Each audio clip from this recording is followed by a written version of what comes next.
the Dallas Cowboys and the mess that they've become this year, but not just this year, starting really for the past 30 years as they've been in the spotlight, but not in the limelight when it comes to the winner's circle.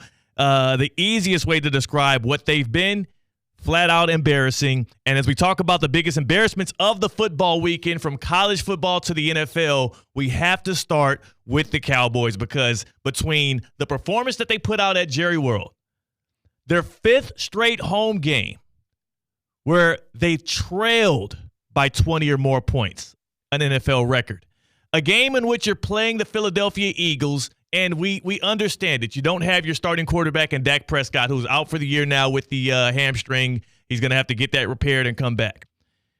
You bring back Micah Parsons, who gets a couple of sacks in the game. But the problem with a pass rusher, the problem with having an elite pass rusher is it's kind of like having an elite wide receiver and your quarterback can't get the ball to him when you have an elite pass rusher and you don't play with a lead.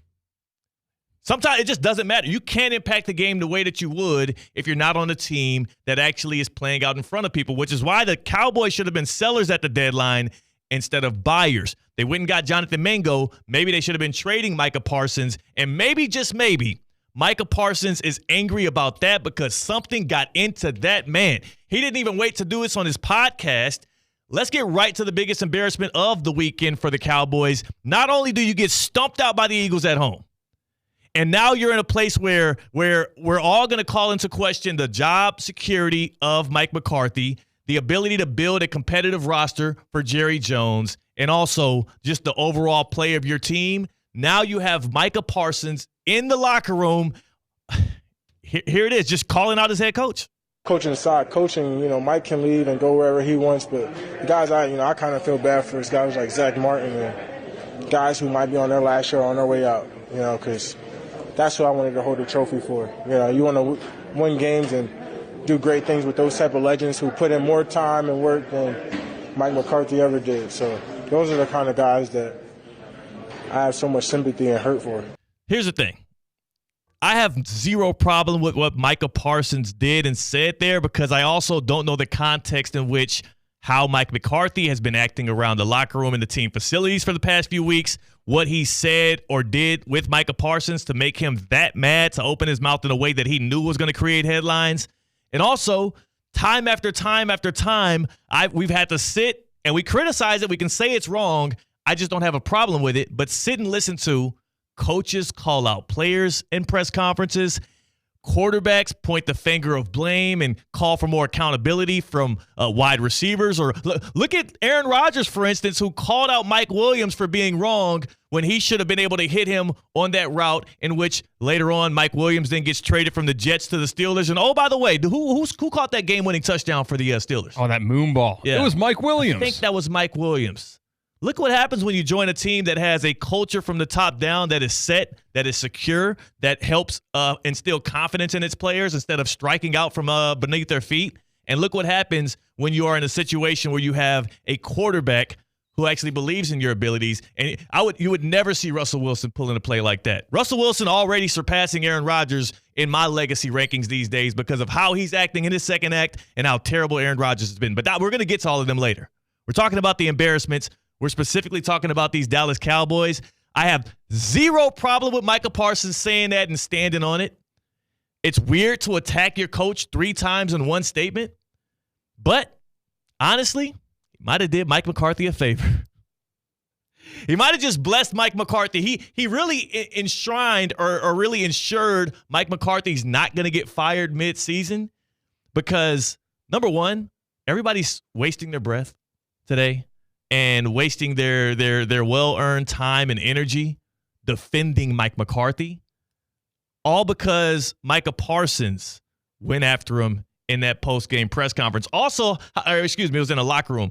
Also, C-Cat, if Jerry Jones makes the decision now to fire Mike McCarthy midseason, what is that going to look like? What is that going to tell us? That looks like Jerry Jones bowing to the locker room. Yeah. Saying he lost the locker room. You know what? Maybe those guys are right. We need to get a new leader in there. And not just the locker room, but not even your quarterback, to your edge rusher, who I know is one of the best defenders in the league, one of the greatest talents we've seen in a while, a Penn State guy. Mm-hmm. So I know you support him.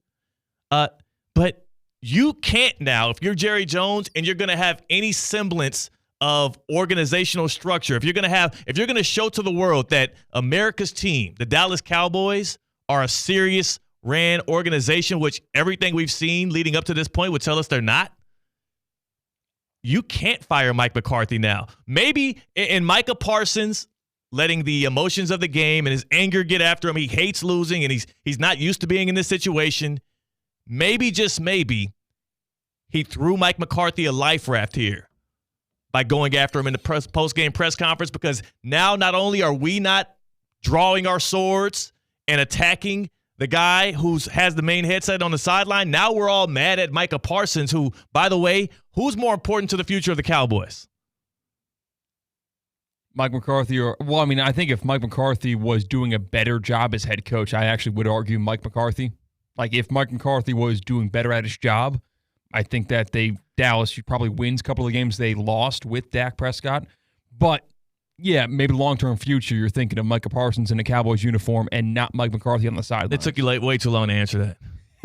Took you way too long to answer that. You know it's Micah Parsons. Why'd you get into this whole alphabet word soup scramble? Like, Mike McCarthy, because there's two different things. If Mike McCarthy was doing better at his job, the Cowboys are not below 500. The Cowboys are competing for a division they should be competing for. There's not many coaches in this league that would be more important to their franchise than Micah Parsons.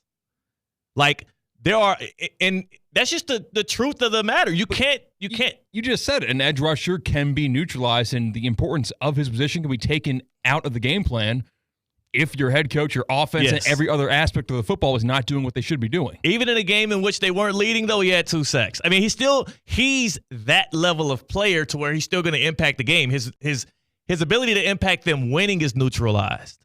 He's still going to put up some stats. He's still going to make plays here and there. He's more important than most head coaches in this league.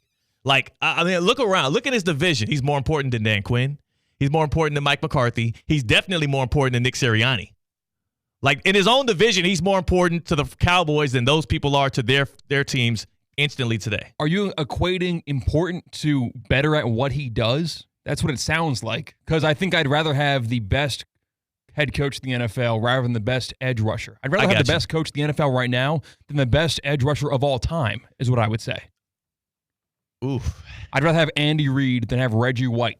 That's what I would have right now. Well, Lawrence Taylor would like to have a word with you, man. Him too.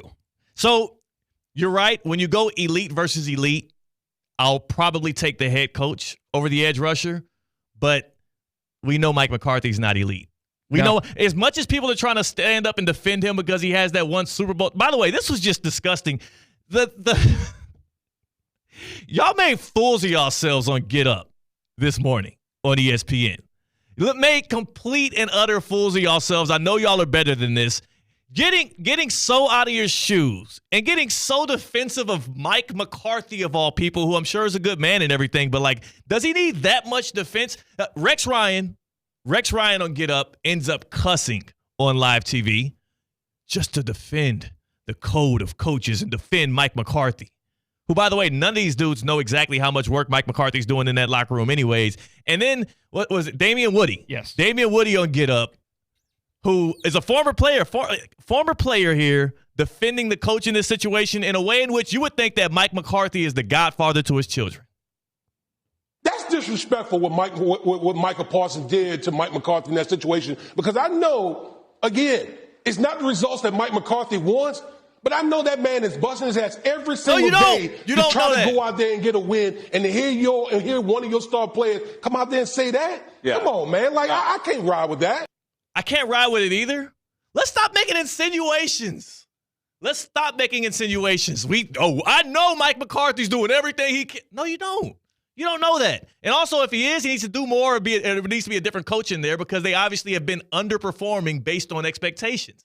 Y'all can stop trying to defend. And this is why I say Micah Parsons did him a favor. Now y'all are all of a sudden defending the man who's not been good enough at his job.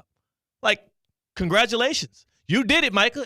Hopefully this was on purpose. It was intentional. At the very least, we know it had to be calculated, because Micah's smarter than to get caught up in this. He's done enough media. He does a podcast. Like, whatever it was intentional. The question is, was he trying to defend Mike McCarthy, or does he really want him fired?